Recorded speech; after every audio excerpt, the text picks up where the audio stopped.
ब्रेकनंतर तुमचं स्वागत आणि आता एक मोठी बातमी पंतप्रधान नरेंद्र मोदींच्या सुरक्षेसंदर्भातली 19 जानेवारीला मुंबई दौऱ्यावरती आलेल्या पंतप्रधान नरेंद्र मोदींची सुरक्षा भेदण्याचा प्रयत्न झाल्याचा धक्कादायक प्रकार समोर आलाय। मोदींच्या बीकेसीत होणाऱ्या सभेपूर्वी 35 वर्षीय घुसखोराला सुरक्षा यंत्रणांनी ताब्यात घेतलं। रामेश्वर मिश्रा असं घुसखोरीच्या प्रयत्नात असलेल्या व्यक्तीचं नाव आहे। मिश्रा हा 13 जानेवारी रोजी जारी करण्यात आलेल्या एनएसजीचं ओळखपत्र घालून एसपीजीचं कडं ओलांडण्याच्या प्रयत्नात होता आणि तब्बल 30 मिनिटं मुंबई पोलिसांनी त्याचा पाठलाग करून त्याचा घुसखोरीचा प्रयत्न उधळून लावला आणि त्याला कोर्टात हजर केलं असता 24 जानेवारीपर्यंत पोलीस कोठडी ठोठावण्यात आली आहे।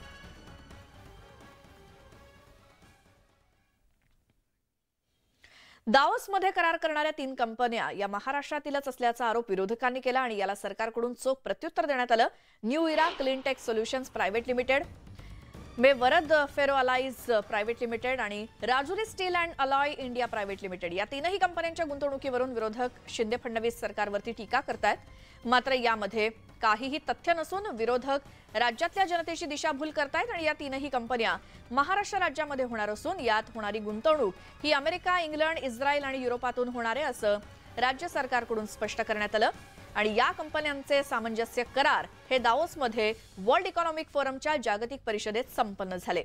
हे सामंजस्य करार होण्याआधी कंपन्यांसोबत प्रोत्साहनाबाबत चर्चा सुरू होती अशी माहिती सरकारकडून देण्यात आली आहे। आता निवडणूक आयोगाची सुनावणी पुन्हा लांबणीवरती पडल्यामुळे उद्धव ठाकरेंच्या पक्षप्रमुख पदाचं काय होणार असा सवाल उपस्थित होतोय। उद्धव ठाकरे यांच्या पक्षप्रमुख पदाची मुदत 23 जानेवारीला संपणार आहे आणि त्यामुळे हा प्रश्न निर्माण झालाय। शिवसेना कुणाची आणि धनुष्यबाण कुणाचा याबाबत पुढची सुनावणी 30 जानेवारीला होणार आहे, तर उद्धव ठाकरे यांच्या पक्षप्रमुख पदाची मुदत त्याआधीच म्हणजेच 23 जानेवारीला संपतेय। तर पक्षांतर्गत प्रक्रियेसाठी संमती द्या किंवा मुदतवाढ द्या असं ठाकरे गटानं निवडणूक आयोगाला सांगितलं होतं। मात्र त्यावरही निर्णय झालेला नाही, त्यामुळे 23 जानेवारीला मुदत संपल्यानंतर नेमकं काय होणार हे पाहणं महत्त्वाचं आहे।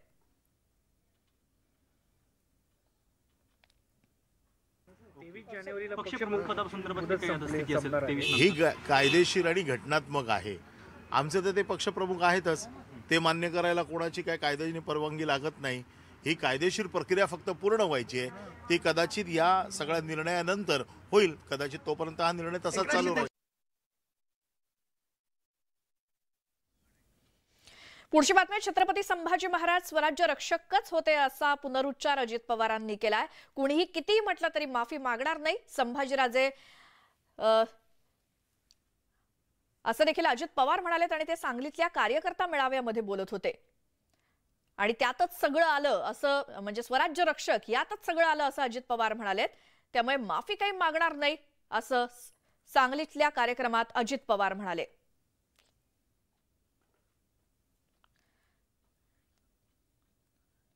बोलत असताना कधी एखादी गोष्ट घडते, परंतु आपण लगेच दुरुस्त करतो। आपल्याला जी गोष्ट पटते ती आपण लगेच तिथं यस म्हणून टाकतो।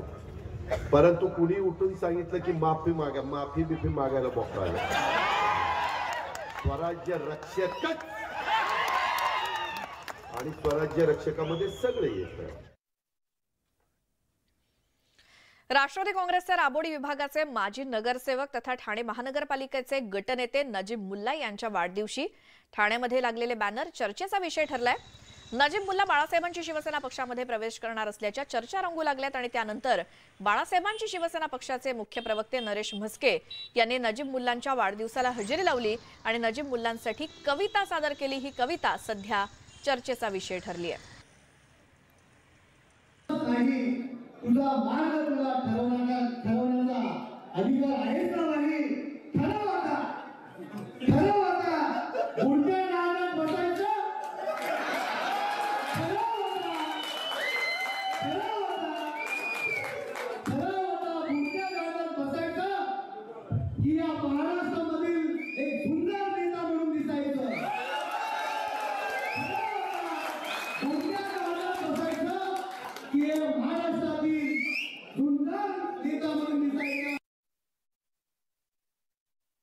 मुंबऱ्यामध्ये जे काही बॅनर्स लागलेले आहेत ते राष्ट्रवादीचे 6 ते 7 नगरसेवकांनी लावलेले आहेत. त्यांनी नेता म्हणून आमचा फोटो छापलेला आहे.